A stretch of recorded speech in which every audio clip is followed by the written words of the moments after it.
Hello, everyone. I'm Kalpesh Patil, Principal Architect from CX Product Management team based out of San Jose. My team work to structure the delivery of Setup Assist.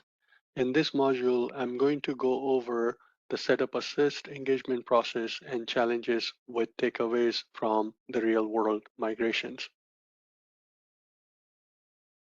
This is a typical order process for Setup Assist. As we saw in Setup Assist Overview module, it's a SKU under if Flex customers or partners can buy or order.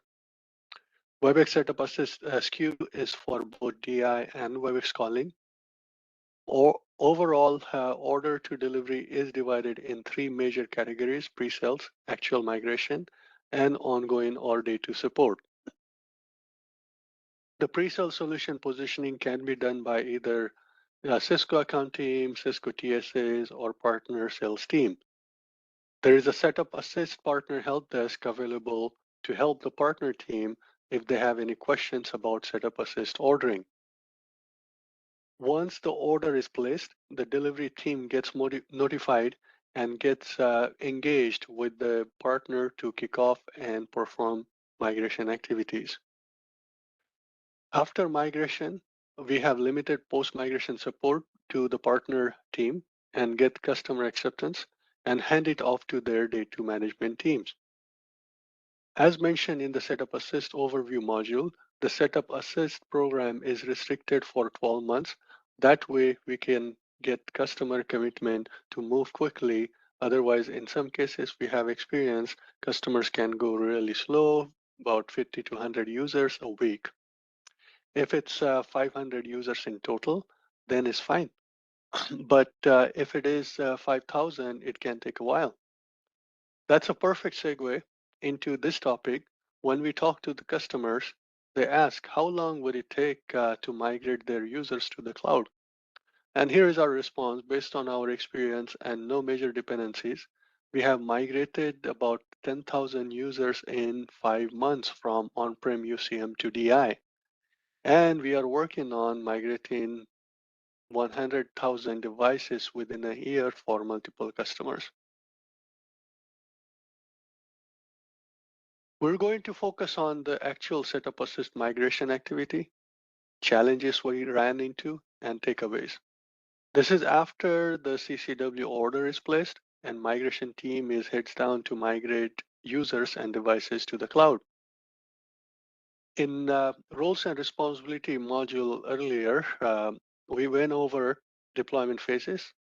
I'm going to go vertically each phase and highlight the challenges with the takeaways.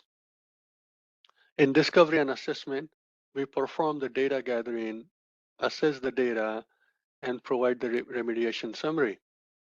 What we run into most of the times is wrong CCW order. For sometimes customer expectation is Webex calling, but DI is ordered and the other way around.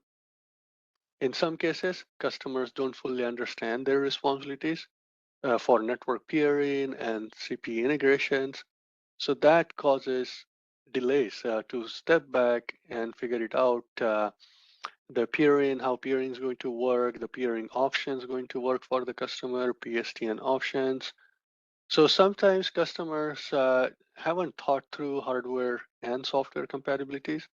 That's another one we have seen. How how did we resolve these issues? Were by talking to partner to correct the order, helping customer to provide peering options, providing software hardware remediation plan. For design configuration, we work on control hub integrations, feature mapping, and customers supposed to understand the design configuration for CP and third-party integrations. In case of DI, the instances that we get in the cloud are by capacity, not like for like the on-prem environment. During this phase, we find out the IaaS, infrastructure as a service, is not considered for the UCCX or any third-party apps, which can add delay because it needs to be ordered through CCW.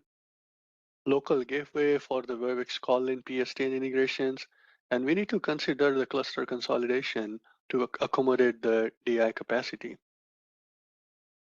Migration planning is all about scheduling changes, scheduling change windows, keeping all the dependencies and risks in mind.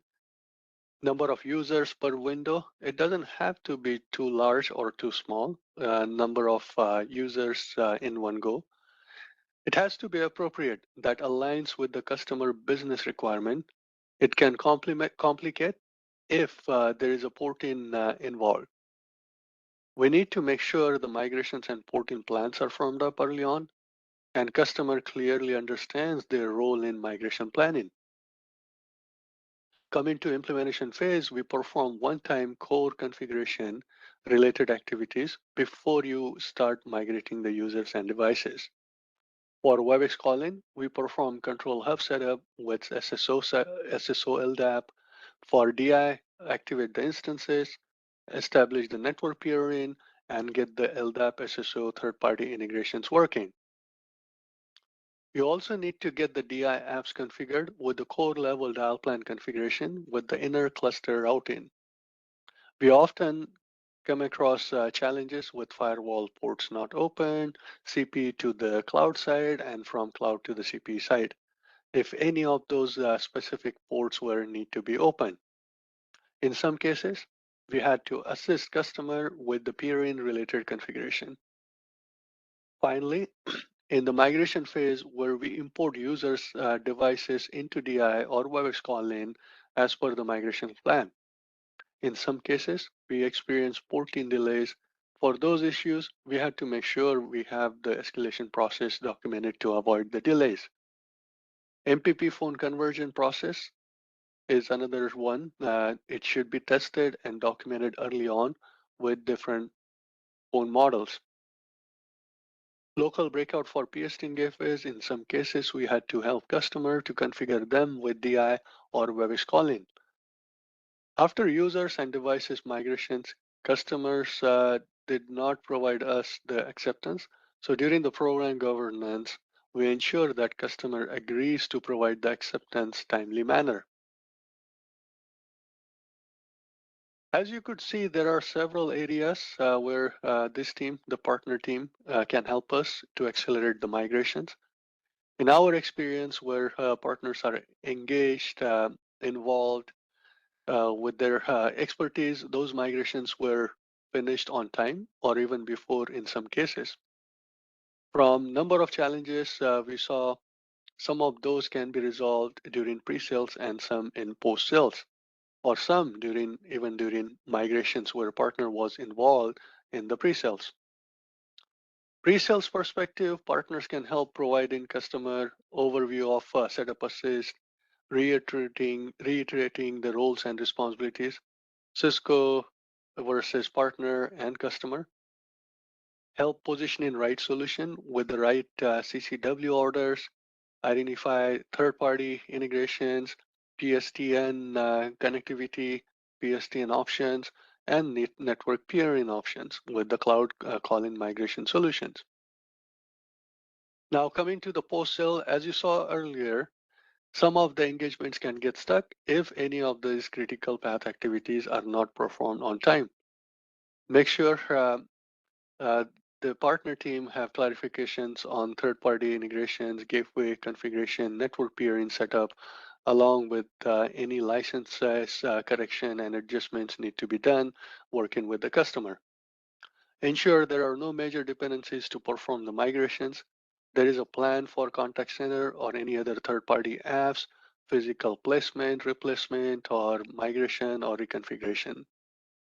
So we need the partner team help to fill these gaps and to be a glue between setup assist and customer teams and accelerate the migrations. With that, some of the resources you can have handy to know more about setup assist services offer, CX add-on that complements the setup assist, and TDM, BDM presentations for Webex calling and DI. You can find all of this material under Sales Connect. Thank you for listening to this module.